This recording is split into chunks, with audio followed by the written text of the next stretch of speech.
انت بنتي وعايزه ترجعي الفجر، تعالوا اقول لك احنا بنتجهز ليه عشان تعرفي المعاناه. بس مبدئيا وسيله مواصلاتك الوحيده هي اقدامك. اي وسيله مواصلات تانية فهي فعلا هتوصلك، بس هتوصلك للدار الاخره يا ماي فريند.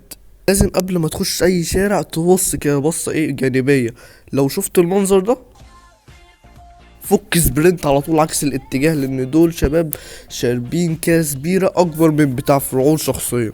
هتلاقي واحد طالع من العيال عمال يشتم فيك، في الحالة دي هو غالبا مجنون حارتكم، وفي الحالة دي انت ما عندكش غير حلين. الحل الاول انك تعمل فيها دكر،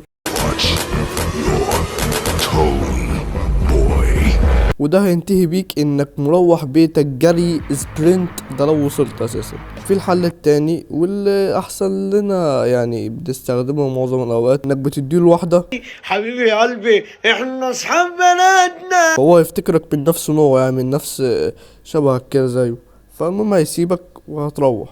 ده لو عرفت. برضه لسه في حاجة تانية. برضه لازم تبقى عارفة ان اي فرح هتلاقيه في وشك بعد 3 الفجر لازم تخش تواجب معاه احسن لك، يعني ده احسن. فرح شعبي خش، فرح اسلامي اديها، فرح مسيحي حول القناة على طول وتحول. نفسي اشوف البابا واقول له ايه. واخر حاجه واهم حاجه، لو لقيت نفسك في الشارع بالليل لوحدك ومفيش حد معاك لازم تعمل نفسك ماشي فيك اللي مكفيك وشايل هم الدنيا، عشان لو في كلب مستخبي مش هيجري وراك، ده قانون الكلاب. لسه عايز ننزل الفجر بقى.